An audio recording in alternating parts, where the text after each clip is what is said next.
Bismillahirrohmanirrohim. Assalamualaikum warahmatullahi wabarakatuh.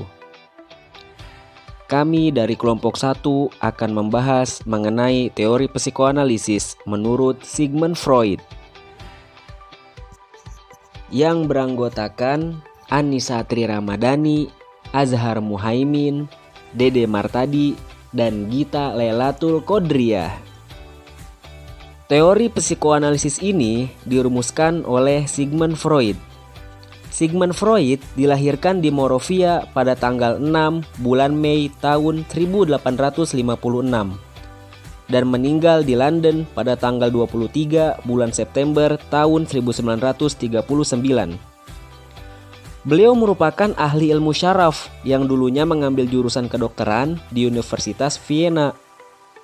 Masa mudanya diisi dengan banyak melakukan observasi dan penelitian. Pada tahun 1980, ia menjadikan ilmu psikologi bagian dari hidupnya. Sejak saat itu, beliau terus mengembangkan teori psikoanalisis pikiran manusia. Baiklah, berbicara teori psikoanalisis, kira-kira apa sih pengertian teori psikoanalisis itu? Teori psikoanalisis adalah salah satu teori yang membahas tentang hakikat dan perkembangan bentuk kepribadian yang dimiliki oleh manusia. Dalam teori psikoanalisis, kepribadian dipandang sebagai suatu struktur yang terdiri dari 3 unsur atau sistem, yakni ide, ego, dan superego. Ketiga sistem kepribadian ini satu sama lain saling berkaitan serta membentuk suatu totalitas. Nah, pada awalnya Sigmund Freud menggambarkan kepribadian manusia ibarat gunung es, dengan bagian di atas permukaan laut sebagai wilayah kesadaran dan bagian di bawah permukaan laut sebagai wilayah ketidaksadaran. Di antara kedua wilayah itu terdapat wilayah prakesadaran. 3 model psikologis itu kemudian diubah menjadi model struktural. Freud menggambarkan struktur kepribadian sebagai relasi dinamis antara unsur-unsurnya. Pada struktur itu, kepribadian manusia terdiri dari 3 unsur, yaitu id, ego, dan superego. Id, ego, dan superego adalah 3 bagian dari aparatus psikis yang didefinisikan dalam model struktur jiwa Sigmund Freud. Yang pertama yaitu id. Id merupakan hal yang mendasari personalitas seseorang, di mana id dapat direpresentasikan kebutuhan dasar alamiah, contohnya makan, minum, dan seks. Jadi, untuk lebih mudah dipahami, id ini dapat dikatakan sebagai nafsu manusia. Seperti contohnya, di tengah acara makan malam, Dina haus tetapi minumnya sudah habis. Daripada ia menunggu pelayan untuk mengisi ulang gelasnya, ia mengambil air minum milik Pak Saleh yang berada di seberang mejanya. Lalu Dina meminumnya. Nah, dari contoh di atas kita dapat melihat bahwa id bekerja dengan menganut prinsip kesenangan, di mana id mencari kepuasan secara instan terhadap keinginan dan kebutuhan manusia. Apabila kedua ini tidak dapat terpenuhi, seseorang dapat menjadi tegang, cemas, dan marah. Yang kedua yaitu ego. Ego berurusan dengan kenyataan atau realita yang berusaha untuk memenuhi keinginan id dengan cara yang dapat diterima secara sosial. Contohnya, Dina haus, namun dia tahu pelayan akan kembali untuk mengisi ulang gelasnya dengan air. Jadi ia memilih untuk menunggu meskipun ada keinginan besar dalam dirinya untuk minum dari gelas Pak Soleh yang ada di seberang mejanya. Nah, ego mengerti bahwa orang lain juga memiliki kebutuhan dan keinginan. Oleh karena itu, menjadi egois dalam jangka panjang bukanlah hal yang baik. Yang ketiga yaitu superego. Superego merupakan aspek moral dari suatu kepribadian yang didapat dari pengasuhan orang tua atau norma-norma dan nilai-nilai di dalam masyarakat dan didasarkan pada penilaian benar atau salah. Contohnya, Dina ingin mencuri kamera milik temannya. Ia memiliki kesempatan dan bisa melakukannya tanpa ada yang tahu. Namun, Dina mengerti bahwa mencuri itu adalah hal yang salah. Jadi ia memutuskan untuk tidak mencuri apapun meski ada kesempatan. Nah, ego dan superego ini dapat mencapai keputusan yang sama tentang sesuatu. Alasannya, superego untuk mengambil keputusan lebih didasarkan pada nilai-nilai moral. Sedangkan keputusan ego lebih didasarkan pada pemikiran orang lain. Pribadi yang sehat menurut psikoanalisa adalah ketika id, ego, dan superego dapat bekerja sama dalam menciptakan pola perilaku. Seperti id dapat memberi tuntutan kebutuhan alamiah. Ego dapat membatasi dengan realita. Dan superego dapat menambahkan nilai-nilai moral pada setiap tindakan yang diambil. Adapun pribadi yang bermasalah menurut psikoanalisa adalah ketika id, ego, dan superego tidak seimbang.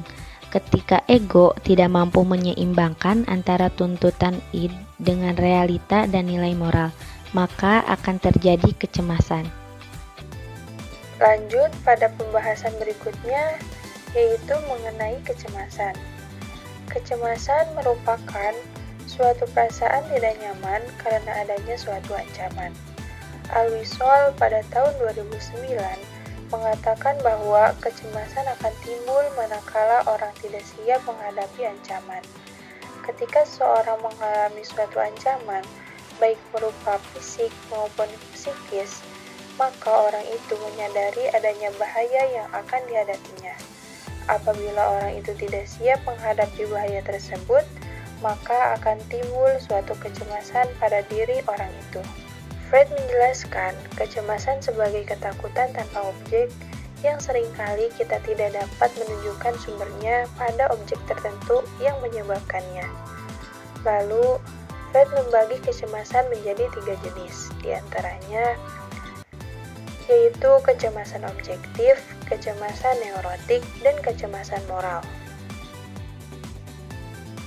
Yang pertama, ada kecemasan objektif, merupakan rasa takut akan bahaya yang dapat dirasakan di dunia nyata. Kecemasan dapat dipengaruhi oleh pengalaman masa lalu seseorang yang kemudian membuatnya takut dan trauma akan sesuatu. Seperti misalnya, takut akan kegelapan, takut akan binatang, takut pada seseorang, dan lain sebagainya. Yang kedua, ada kecemasan neurotik, yaitu ketakutan tak sadar akan hukuman bila melakukan perilaku yang dianggap melanggar norma atau aturan masyarakat. Al-Wisol pada tahun 2009 mengatakan bahwa hukuman dan figur pemberi hukuman dalam kecemasan neurotik ini merupakan suatu hayalan. Saat seseorang melakukan suatu pelanggaran yang dianggap sebagai suatu ancaman pada dirinya, belum tentu akan diketahui orang lain. Dan kalaupun orang lain mengetahuinya juga, belum tentu orang lain itu akan menghukumnya. Kecemasan ini bersifat naluriah. Kebanyakan dirasakan pada saat gugup, gelisah, kehilangan ide, dan tidak dapat mengendalikan dirinya sendiri. Lalu, yang terakhir ada kecemasan moral, merupakan rasa takut akan hati nurani. Kecemasan ini timbul saat seseorang merasa telah melanggar suatu norma yang sudah ditetapkan di lingkungannya. Saat individu didorong oleh ID untuk menunjukkan impuls naluriah yang berlawanan dengan nilai moral, maka superego akan memberontak. Dan hal ini menimbulkan kecemasan moral pada dirinya. Kecemasan ini dapat berupa rasa malu atau berdosa dari individu tersebut. Selanjutnya ada mekanisme pertahanan diri atau yang biasa disebut defense mechanism, merupakan bentuk pertahanan diri dari setiap individu. Sebagian dari cara individu untuk mereduksi perasaan tertekan, kecemasan, stres, ataupun konflik adalah dengan melakukan mekanisme pertahanan diri. baik yang dia lakukan secara sadar ataupun tidak. Mekanisme pertahanan diri atau ego ini merupakan kondisi di mana id bertentangan dengan superego yang pada akhirnya harus diselesaikan oleh ego. Sigmund Freud menggunakan istilah mekanisme pertahanan diri untuk menunjukkan proses tidak sadar yang melindungi si individu dari kecemasan melalui penipuan diri. Freud juga membagi mekanisme pertahanan ego ini menjadi 7 macam. Yang pertama ada represi, kedua sublimasi, ketiga proyeksi, lalu keempat pengelakan atau pemindahan, kelima rasionalisasi, 6 pembentukan reaksi, dan ketujuh regresi. Yang pertama ada represi. Represi merupakan mekanisme di mana seseorang yang memiliki keinginan, impuls, pikiran, kehendak yang tidak sesuai dan mengganggu kebutuhan atau motivasinya disingkirkan dari alam sadar dan dimasukkan ke dalam alam bawah sadar. Seperti contohnya ketika seseorang ingin menyampaikan pendapat tapi dia tidak berani, maka dia hanya memendamnya dalam alam bawah sadar. Lalu yang kedua ada sublimasi. Sublimasi adalah bentuk mekanisme pertahanan ego yang menunjukkan proses kedewasaan. Seseorang mengubah hal buruk yang ia miliki menjadi hal yang lebih bermanfaat dan dapat diterima oleh orang lain. Contohnya ketika seseorang suka berkelahi, maka ia kemudian berlatih untuk menjadi seorang atlet tinju yang tentunya dapat diterima oleh orang lain. Dan yang ketiga ada proyeksi. Proyeksi adalah mekanisme di mana seseorang melindungi dirinya dari desakan-desakan yang tidak menyenangkan dengan menyangkal desakan-desakan tersebut di dalam dirinya sekaligus menuduhkannya kepada orang lain, menyalahkan orang lain mengenai kesulitannya sendiri yang tidak baik. Atau dengan kata lain, proyeksi merupakan usaha untuk menyalahkan orang lain mengenai kegagalan yang dialaminya. Lalu contohnya ialah ketika seseorang mengatakan bahwa orang lain sedang merasa lapar, padahal dirinya sendiri yang sedang merasa lapar. Kemudian yang contoh lainnya yaitu seseorang berperilaku kasar pada orang lain dengan alasan orang lain juga kasar pada dirinya.